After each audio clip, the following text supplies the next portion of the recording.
Hey guys, welcome to today's video where we're going to be breaking down today's Dolphins game. Before we get started though, please drop a quick like and a sub on today's video. That would really help my channel grow. I'd really appreciate that. With that said, let's dive right into the video and I hope you enjoy.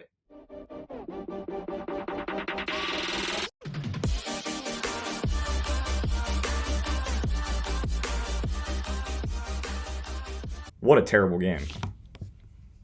The Dolphins seriously just lost on a 53-yard field goal to a kicker that barely made a 54-yard field goal. Just a really frustrating game.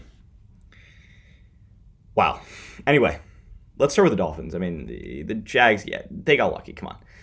Dolphins, I mean, offensively, I thought they actually played pretty well. I mean, Tua looked really confident and comfortable in the pocket. He was accurate with the football. Him and Jaylen Waddle, that connection was really cooking. I thought that he looked pretty good, coming off an injury, coming off not playing for the past few weeks. But this was the game the Dolphins really needed to have. I don't really see them making the playoffs now, to be honest, especially after losing to a Jaguars team that was the worst team in the league coming to the game, arguably.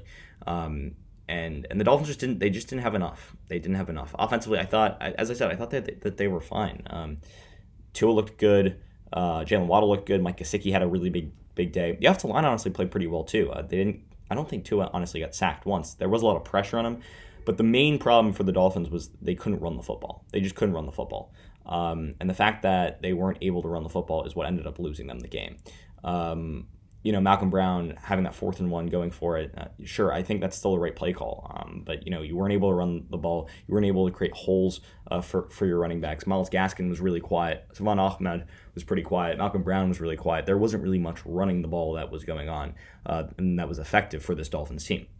Throwing the ball was a different story. I thought, too, as I said, played really well. And I thought that Mike Gesicki and not Devontae Parker, because he was injured, and Preston Williams was out, too. And I think that really affected the Dolphins, too, on the offensive side of the football. When you're without two of your probably your best wide receivers, it's really gonna hinder your offensive performance. I thought the offensive line was good in pass protection, really struggled in run blocking, and the penalties added up. The penalties really added up, and they really slowed down this Dolphins offense from really being productive. And I think that's another thing that kept the Dolphins offense behind. Defensively, though, the main thing is the pressure on Trevor Lawrence was there sometimes, and sometimes it wasn't there. It was inconsistent at best, and it was a big part of them losing this game. I thought Christian Wilkins played really well, had that big fumble. Zach Sealer with the recovery. I thought Jevon Holland played really well too. I thought that what he was able to do as a safety, being a big hitter. He got flagged for a really bogus call at one point, but other than that, I thought he played really well. He was flying around the field, making big hits, being a big difference maker. And I mean, another guy I thought that played well was Jerome Baker. He was on Trevor Lawrence too. Struggled a little bit in pass coverage, but overall, I thought this defense was fine. I mean, when you're without two of your better corners, you're not going to be great, obviously, especially without the likes of two really top corners like Xavier Howard and Byron Jones. But, I thought Nick Needham played well. He was really a lockdown in coverage, wasn't really targeted at all. The issue for me was Noah Benogany. He absolutely got mossed a few times by Marvin Jones and just wasn't productive at that cornerback position. We really struggled too. So overall, tough game, tough result for this Dolphins team. I think clock management. I think also Brian Flores, calling two challenges, losing two timeouts, that definitely didn't help. There were just the second half, it seems seemingly every week, it's the Dolphins play pretty well in the first half.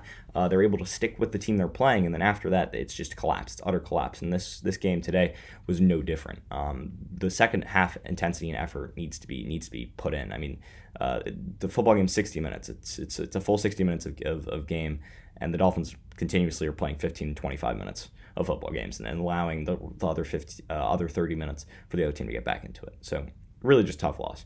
For the Jaguars, I mean, they ran the ball really effectively. The Dolphins could not stop the run whatsoever, and especially with some of that offensive line banged up and out, without Brandon Linder, and they lost Ben Barch through part of that game. James Robinson was really productive, had a touchdown, was really effective on the ground.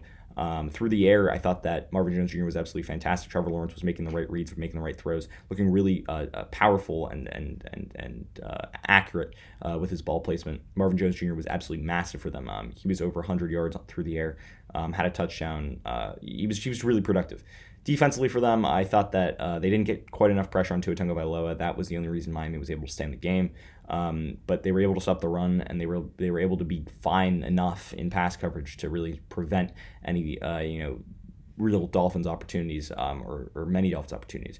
But at the end of the day, the main takeaways for me are the Jags got lucky on some big 53, 54-yard field goals that their kicker was able to make. That's that at the end of the day.